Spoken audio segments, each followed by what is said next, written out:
Hi, second graders. It's Miss Rayborn here. We just learned quite a bit about Egyptian artifacts. We read a book that was kind of long, but that's good because we have kind of a short activity to do today, but thanks for being patient. It was really interesting to learn about how artifacts make it all the way into a museum where we get to visit them and learn about them. So what we're gonna do today in our sketchbook, so hopefully you have your sketchbook out and you're just gonna open up to a blank piece of paper, you're just gonna need a pencil, is we're gonna learn how to write our name in hieroglyphics. Now this piece of paper, this picture, is on the next two slides right after this, so you don't have to worry about looking really carefully. Now you're gonna be able to scooch over and look at it up close and personal. So Miss Rayborn, one of the first things that I know about writing in hieroglyphics is my first name is Jen, and I spell it like this, Jen. Now when we write in hieroglyphics, we write up and down instead of side to side. So it needs to be first the J, then the E, then the N. Okay, so the first thing I did was write out my name, the letters of my name, up and down on my piece of paper. Then I'm gonna look for the sounds that represent them. So on one side is A through N, and on the other side is the rest. You may have to go from one slide to the next slide, back and forth, because this is on one side nice and big so you can see it, and then this one is on one slide nice and big so that you can see it, okay? So I'm looking for the J sound, the J sound. So I'm looking here, and I see that next to J, it says use the cobra for the J sound in words like jam, jinx, George, and gentle. That is exactly what the J sound in Jen is. So this is the symbol I would use right here. It's a cobra snake, and it has a head like this, and then its body comes down like this, and then across like this, and then it has a little tail like this. And then I would color it in because it's all solid colored. But first I just kind of drew the shape of it just to get it started. So the J sound at the beginning of my first name, Jen, is represented by the cobra. So just like in the alphabet, a symbol represents a sound. So in the alphabet, this is the symbol that represents the J sound.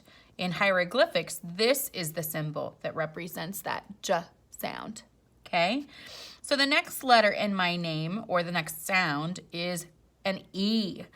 For me, it makes a sound, J, N, right? So I'm gonna look under E, and it tells me right here that E can make two sounds. It says use the vulture for sounds in E that sound like earn, over, bet, and elf. I think this one is mine, but let's double check. Use the two reeds for the sound that sound an E sound that sounds like read. That is not my sound, right?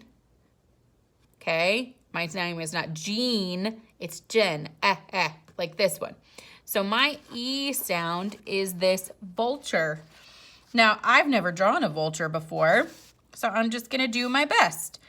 It has kind of a little beak coming out and a couple little bumps on its head, and it has a body here and a wing and a tail, and it has some very big feet coming out and down from it, okay?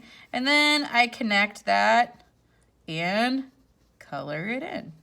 So here's my vulture's head. There's a wing. A vulture has kind of a funny head. Now it doesn't have to be totally colored in, up to you.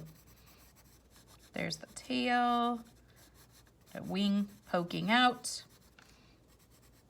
and my vulture feet. First time, not too bad. So cobra first, J, is my vulture. Not too bad. And then let's look for N. J, N.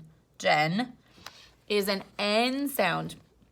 And it says use the water symbol for the N sound that sounds like bone, or Nile. That definitely sounds like the N sound at the end of my name, Jen, right? So it's kind of a zigzag line, but it's not just a thin zigzag line like this. Notice it's thicker than that. So I'm just gonna trace around underneath it, one underneath the other, and connect it, and then I'm gonna color it in to make a nice thick zigzag kind of a line, which in hieroglyphics represents water. And this symbol represents the N sound, like the letter N in the alphabet. Okay, so I've practiced writing my first name in hieroglyphics. I want everyone to practice in their sketchbook today, writing at least your first name, right? Now, if you have time, I want you to turn to a new page and try your last name. Now, Miss Rayborn's last name is kind of long, so I might need to turn my piece of paper this way. You spell my last name Raybourn. So I would need to write it like this before I could get started, right? Then I would draw the signs off to the side, okay? I want you to go ahead and go get started. So look on the next two slides for these pictures. And I want you to at least practice how to write your name, your first name, in hieroglyphics, because this is something we're going to use next week as we learn more about ancient Egypt and all kinds of artifacts. So, bye for now, and I'll see you soon.